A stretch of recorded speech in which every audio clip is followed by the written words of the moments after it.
नमस्कार। देवरिया की आवाज़ रेडियो केसरी से प्रस्तुत है स्थानीय हालचाल। पहले मुख्य हालचाल। संदिग्ध परिस्थिति में अधेड़ की मौत, पुलिस जांच में जुटी। पीपल के पेड़ से लटकता मिला राजमिस्त्री का शव। इधर घर से गायब युवक की भी संदिग्ध परिस्थिति में हो गई मौत, परिजनों ने लगाया हत्या का आरोप। दरोगा के गायब बेटे का 42 घंटे बाद नदी से मिला शव, हत्या की जताई गई आशंका। और देवरिया की बिटिया बनी NPCIL में साइंटिस्ट। स्थानीय हालचाल के इस अंक के साथ मैं निकेत मिश्र। अब हालचाल विस्तार से। एकौना थाना क्षेत्र के नगवा खास के मराक्षी टोला में बहन के घर रह रहे एक अधेड़ की संदिग्ध परिस्थिति में मौत हो गई। किसी ने हत्या की आशंका जताते हुए पुलिस से शिकायत कर दी। पुलिस ने शव को कब्जे में लेकर पोस्टमार्टम कराया और मामले की जांच कर रही है।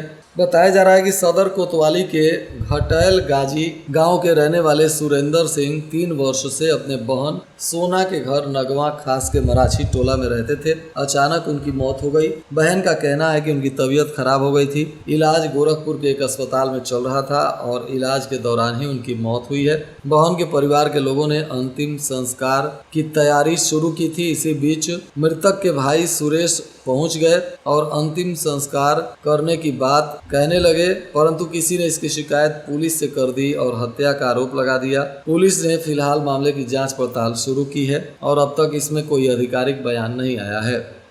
इधर मदनपुर क्षेत्र के एक गांव में अहले सुबह खेत में पीपल के पेड़ से गमछे के सहारे एक राजमिस्त्री का शव दिखाई दिया। जानकारी मिलने के बाद आसपास के लोग काफी संख्या में एकत्रित हो गए। परिजनों को भी जानकारी दी गई। घर में चीख पुकार मच गया। पुलिस ने शव को कब्जे में लेकर जांच पड़ताल शुरू किया है। बताया जा रहा है कि खुदिया बुजुर्ग बेलही टोला पर पीपल के पेड़ से फंदे के सहारे राजमिस्त्री वशिष्ठ प्रसाद उम्र 28 वर्ष पुत्र भोला प्रसाद का शव दिखाई दिया, जिसके बाद पूरे क्षेत्र में हड़कंप मच गया। बताया जा रहा है कि रात में परिवार में किसी बात को लेकर अनबन भी हुआ था। सुबह वह प्रतिदिन की तरह शौच के लिए खेत की ओर गए हुए थे और वापस नहीं लौटे। परिजन परेशान होकर तलाश करने लगे तो वशिष्ठ के मौत की जानकारी होने पर चित्कार मच गया। पत्नी अर्चना देवी बेहोश होकर गिर पड़ी। इधर सुरौली थाना क्षेत्र के जद्दू परसिया के रहने वाले अनुभव सिंह की संदिग्ध परिस्थिति में BRD मेडिकल कॉलेज में मौत हो गई। युवक की मौत के बाद परिजन हत्या का आरोप लगा रहे हैं। युवक के मौत को लेकर परिवार में मातम छा गया है। बताया जा रहा है कि जद्दू परसिया के रहने वाले माधुरी शरण के इकलौते पुत्र अनुभव सिंह की मां छाया का 2021 में निधन हो गया था। इसके बाद कुछ संपत्ति उनके पुत्र अनुभव सिंह के नाम हो गई। परिजनों का आरोप है कि कुछ लोगों की नजर अनुभव सिंह के नाम की संपत्ति पर थी और अनुभव 2 माह पहले घर से निकले और गायब हो गए थे। इसके बाद उनकी तलाश की जा रही थी। 6 जुलाई को गोरखपुर में माधुरी शरण सिंह के एक रिश्तेदार के दरवाजे पर कुछ लोगों ने अनुभव को बेहोशी की हालत में छोड़ दिया और फरार हो गए, जिसके बाद उन्हें उपचार के लिए मेडिकल कॉलेज में भर्ती कराया गया था, जहां इलाज के दौरान उनकी मौत हो गई। इधर तरकुलवा थाना क्षेत्र के पटनवा पुल से दरोगा के गायब बेटे का शव 42 घंटे बाद रामपुर कारखाना क्षेत्र के कोटवा घाट के पास छोटी गंडक नदी से बरामद किया गया। युवक के सिर और शरीर तथा अन्य अंगों पर भी चोट के निशान मिले हैं। परिजन हत्या की आशंका जता रहे हैं। सूचना पर पहुंची पुलिस मामले की तफ्तीश में जुटी हुई है। पुलिस ने शव को कब्जे में लेकर मामले की जल्द ही पर्दाफाश कर देने का दावा भी कर रही है।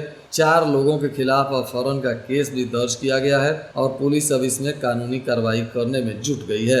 बताया जा रहा है कि बरियारपुर के ग्राम राउत पार के रहने वाले रोहित विश्वकर्मा उम्र 32 वर्ष पुत्र जय प्रकाश, पूर्वा के रहने वाले पुण्य मणि त्रिपाठी, लार के अंकित विश्वकर्मा और फुटवियर कंपनी में कर्मचारी थे। तीनों लोग 8 जुलाई को कार से पड़ौना ऑर्डर लेने गए थे। रात को लौटते समय कुछ लोगों से विवाद हो गया था और इसी में दरोगा का बेटा गायब हो गया था।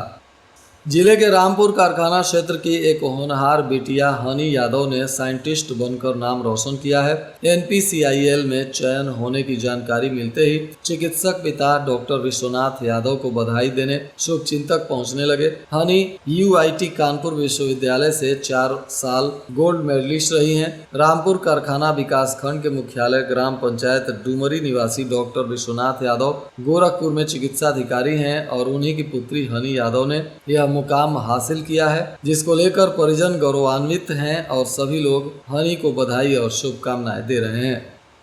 जिला परियोजना निदेशक अनिल कुमार ने ब्लॉक सलेमपुर सभागार में प्रधानमंत्री आवास समेत अन्य योजनाओं की समीक्षा बैठक की। इस दौरान गांव में दिए गए प्रधानमंत्री आवास के ऑनलाइन हुए चेकर, सेल्फ सर्वे और सेक्रेटरी के द्वारा किए गए सर्वे कार्यों की जानकारी ली गई। PD ने प्रधानमंत्री आवास समेत अन्य बिंदुओं पर BDO, ADO, सेक्रेटरी समेत ब्लॉक के संबंधित कर्मचारियों से विस्तृत जानकारी ली। इस दौरान ब्लॉक को मिले सर्वे में 982 लोगों को प्रधानमंत्री के सर्वे का काम किया पाया गया है। समीक्षा बैठक के बाद PD ने ब्लॉक क्षेत्र के ग्राम सभा बेदौली में बने एक पोखरी का भी निरीक्षण किया।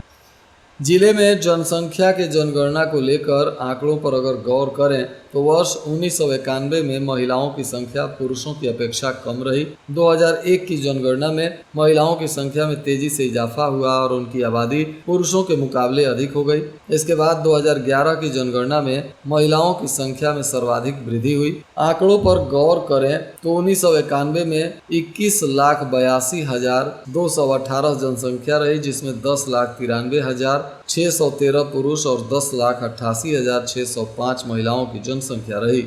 और 2011 के बाद जनगणना नहीं हुई है। 2011 की जनगणना में पुरुषों की अपेक्षा महिलाओं की जनसंख्या में काफी वृद्धि रही, जिनमें कुल 26,074 महिलाओं की संख्या पुरुषों से अधिक बताई गई। श्रावण का महीना शुरू हो गया है। आज जनपद के सभी शिवालयों पर भारी संख्या में भक्तों ने जलाभिषेक किया। बताया जा रहा है कि देवादिदेव महादेव की भक्त आराधना करते हुए सावन के पहले दिन आराध्य के जलाभिषेक को लेकर सरयू का जल भरने के लिए भारी संख्या में कांवड़िये सरयू तट पर पहुंचे थे। हर हर महादेव के जय घोष से सरयू तट गुंजायमान हो उठा। श्रावणी मेला की शुरुआत हो गई है। जलाभिषेक के लिए सरयू का जल भरने का विशेष महत्व है। जिला प्रशासन ने भी सभी जगह सुरक्षा के इंतजाम किए हैं ताकि कहीं से भी श्रद्धालुओं को किसी तरह की कोई परेशानी ना हो सके। जिले में दस्तक अभियान का शुभारंभ हुआ है। CMO डॉक्टर अनिल गुप्ता ने नगर क्षेत्र के प्राथमिक विद्यालय भटवलिया से फीता काटकर अभियान की शुरुआत की। इस दौरान आशा आंगनवाड़ी के साथ विद्यालय के बच्चों ने रैली निकालकर बीमारियों से बचाव के प्रति लोगों को जागरूक किया। CMO डॉक्टर अनिल कुमार गुप्ता ने कहा कि अभियान के तहत आशा कार्यकर्ता घर घर दस्तक देकर बुखार, खांसी, जुकाम, क्षय रोग, फाइलेरिया, कालाजार के लक्षण वाले मरीजों को चिन्हित करेंगी। CMO ने कहा कि दस्तक अभियान 31 जुलाई तक चलेगा। इसके तहत जिले में सभी आशा और आंगनवाड़ी कार्यकर्ता घर घर जाकर मरीजों की पहचान करेंगी और कुपोषित बच्चों की सूची भी तैयार करेंगी। जिले में कुल 2840 आशा कार्यकर्ताओं की टीम इसके लिए काम पर जुट गई है। पुलिस अधीक्षक के निर्देश पर आज भी जगह जगह वाहन जांच अभियान चलाया गया। सुबह से ही विभिन्न थाना क्षेत्रों में पुलिस ने अभियान चलाकर कुल 28 स्थानों पर चेकिंग की, जिसमें 498 व्यक्तियों की जांच की गई तो वहीं 275 वाहनों की भी चेकिंग की गई। इस दौरान 2 वाहनों का ई-चालान भी किया गया। और आज के मौसम का तापमान देवरिया में न्यूनतम 26 डिग्री सेल्सियस और अधिकतम 37 डिग्री सेल्सियस रहने की संभावना है। अंत में मुख्य हालचाल एक बार फिर। संदिग्ध परिस्थिति में अधेड़ की मौत, पुलिस जांच में जुटी। पीपल के पेड़ से लटकता मिला राजमिस्त्री का शव। इधर घर से गायब युवक की भी संदिग्ध परिस्थिति में हो गई मौत, परिजनों ने लगाया हत्या का आरोप। दरोगा के गायब बेटे का 42 घंटे बाद नदी से मिला शव, हत्या की जताई गई आशंका। और देवरिया की बिटिया बनी NPCIL में साइंटिस्ट। इसके साथ ही रेडियो केसरी से प्रसारित स्थानीय हालचाल का यह अंक समाप्त हुआ। नमस्कार। Thank you.